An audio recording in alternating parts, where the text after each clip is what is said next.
tomorrow for us adults? Tax day, right? Okay. That's kind of what this guy did.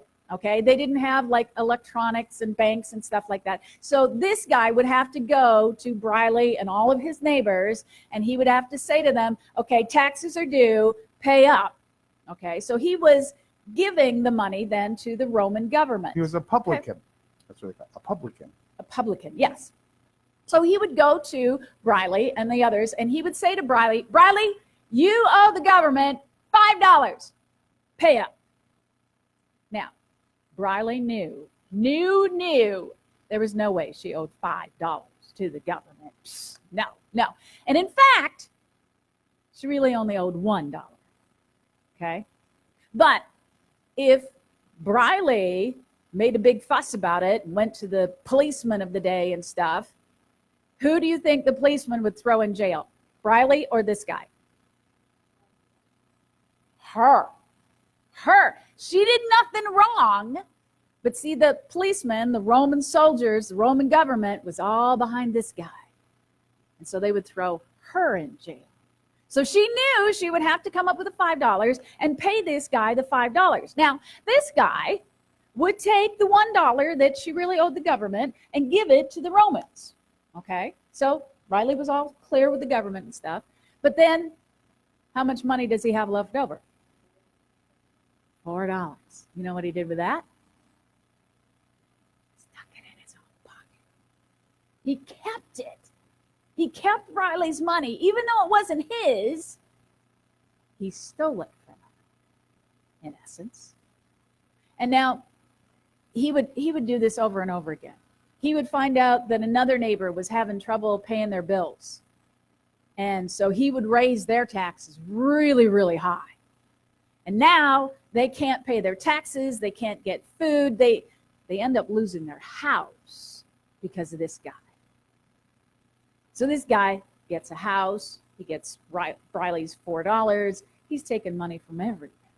So he's rich, really, really rich, but not a whole lot of friends, right? All the people that are living around him, he doesn't care about them. He's stealing their money, taking their houses, whatever it takes for him to be rich. Because it's all about the money for him. Okay? Doesn't care about the people. So he didn't care that he doesn't have a lot of friends. People hung around him. It was just because he had a lot of money. Okay? So he's very rich, doesn't have a lot of friends. Is he a nice guy? No, he's not sounding like a very nice guy at all. Okay? So that's our first character, right? But I said there were how many characters in our Bible story?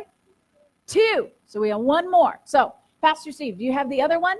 Bring out the other one for me. No. Oh, good. Okay. You were doing something different. Okay. So, who do you think this could represent for us this morning? Jesus. Right. Now, like Pastor Steve said last night, we have no idea what Jesus looked like. We're guessing. Oh, yeah, we're guessing here. We have no idea what he looked like. But for this morning, again, use your imaginations, and we're going to pretend that this is Jesus for us today. Now, this guy, I said, was really, really rich. Really rich. Was Jesus rich? No, not. I mean, he's God, right? So he owns everything. But as a human being, when he was here on earth, he didn't have a whole lot of money. He didn't have a house. Think about that. He was poor and homeless on purpose. Jesus was homeless. Think about that the next time you walk down your streets and you see somebody that's homeless, poor. That's what Jesus chose to be. He was God's son. He didn't have to be that way. That's what he chose. So he's poor. He has a couple of clothes, maybe a coat, right? Think about how many clothes are in your closet. And in that day, Jesus, it would be like Jesus had the equivalent of 2 T-shirts and a couple pair of jeans. and a coat. And that's likely all he owned. No bed, no house, just that. So pretty poor. Did Jesus have a lot of friends? Yeah. When he was handing out free food, he had thousands of friends then, right? 4,000 and 5,000, he's handing out food, and he's making people better and stuff. He had lots of friends then. When he got arrested, not so much. He had 12 friends that stuck around quite a lot, right? His kind of like his BFFs. But even they took off for the most part when he got arrested, was crucified, died. So, not a whole lot of friends, pretty poor. Was he mean? No, never. So, from what I told you of these two guys, they're like opposites, right? Rich, poor, mean, nice, no friends, a few friends. Just very different people. Very different. But in this story, in Luke chapter 19, this guy finds out that this guy is coming to this guy's town. And this guy wants to see Jesus. I mean, really, really badly. Now, the Bible doesn't tell us why. We have no idea why. We just know that he does. He wants to see Jesus. And so Jesus, he knows that Jesus is coming into town through this way, along this path. And so this guy, he decides he's going to run outside of town just a little ways and see if the crowd is thinned out a little bit, and then maybe he can get a chance to get up front to see Jesus walk by. You see, because this guy, well, he was like me, vertically challenged. He was not tall at all. Okay, we likely would have called him a little person. Okay, he was short. Okay, kids, you and I know that when you get in a big crowd, there's a huge parade or something happening, and there's a huge crowd. If you can't get to the front to see, what do you end up seeing there? Nothing. The backs of other people. It's a beautiful sight. That's all you see. You don't see anything of the parade because you can't get to the front to see. And this guy had that same problem, right? There's all these people there. They all want to see Jesus too. And so he's trying to get to the front. Like you guys do, like you kind of like slither through the crowd, like, you know, and you can kind of get to the front sometimes. Then people let you through. But everybody saw him coming. Briley saw him coming. All his neighbors saw him coming. And they were like, no, we don't want you here. Get out of here. And they start pushing him back and telling him to go away. They start calling him names. They were being really mean to him, right? Because he had been mean to them. So they were doing that back to him. Get out of here. We don't want you around. Go home. Go away. That would hurt, wouldn't it, to have those people say that? Have you ever had somebody else pick on you like that? That hurts. That hurts. And this guy, he could have said, oh man, they tell me to go home and I'm not going to be able to see Jesus. I just go home. But he didn't do that. He wanted to see Jesus so badly that he's thinking, I got to find another way. I got to think of something else. I got to see Jesus today.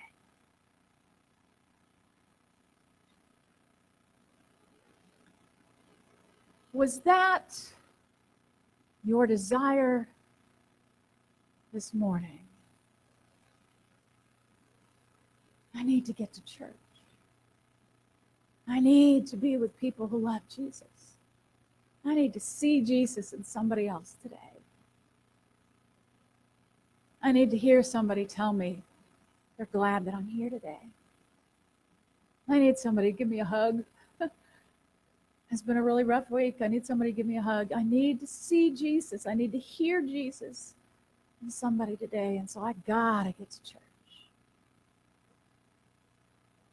We're like, oh, well, you know, it's kind of icky weather. Maybe I'll just stay home. I don't feel so good. It was such a long day yesterday. I'll just stay home. Guys, we make all kinds of excuses not to be with Jesus. This guy didn't. This guy did not. He didn't let other people stop him. Well, you know, my husband doesn't really like to go to church, so I don't come all the time. Why?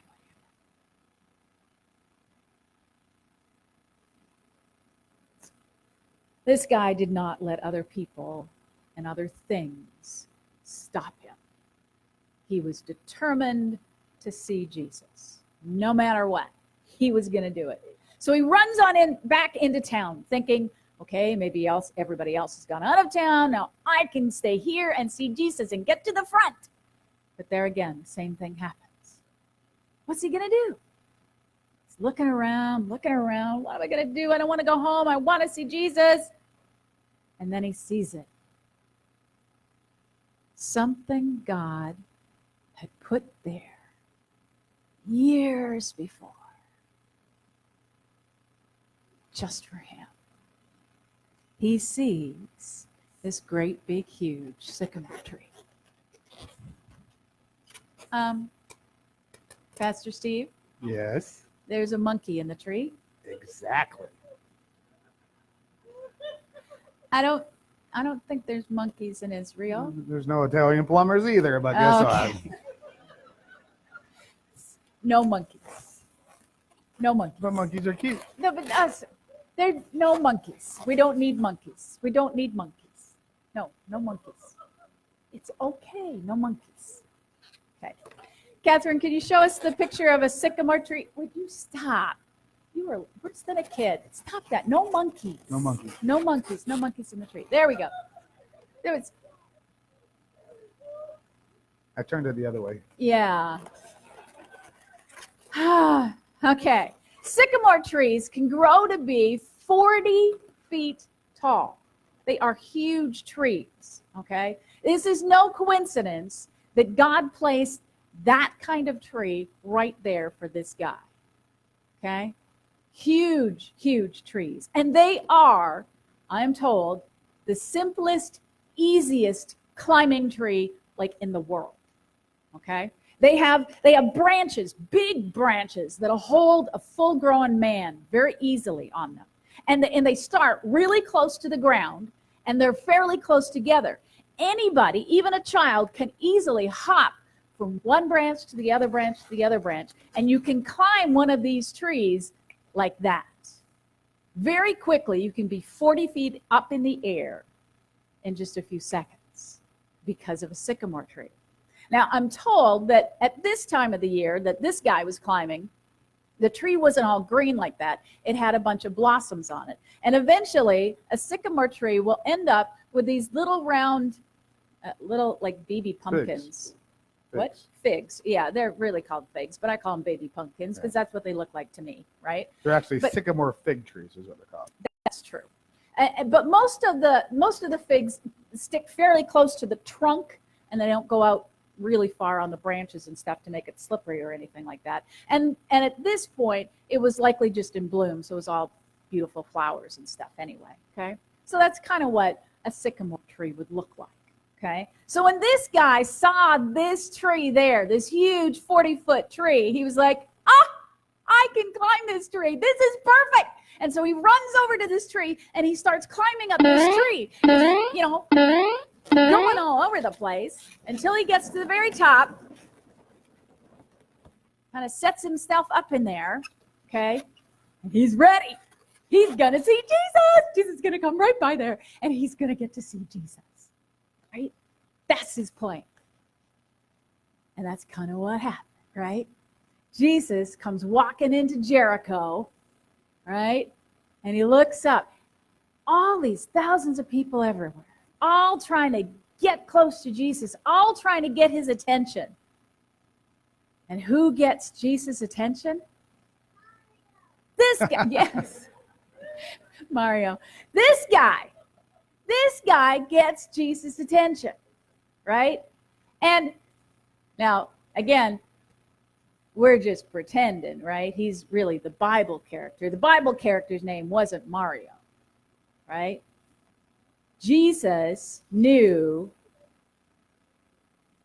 what that guy's name was.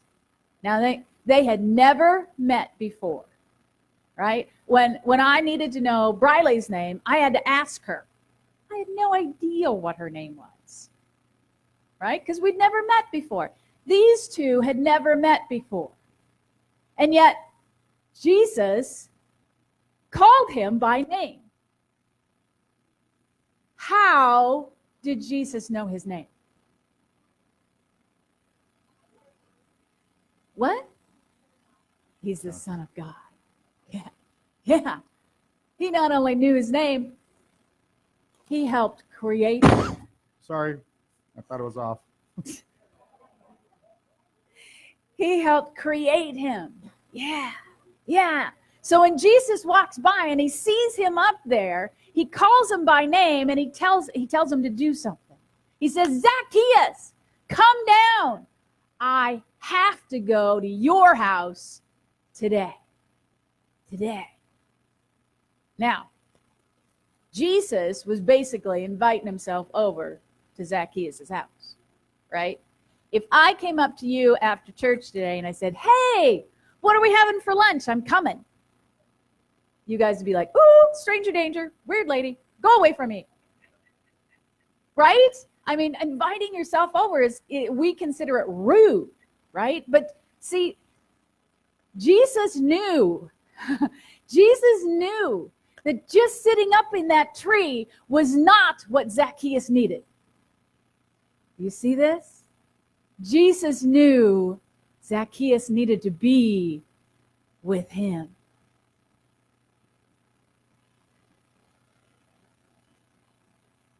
He knows that about you too.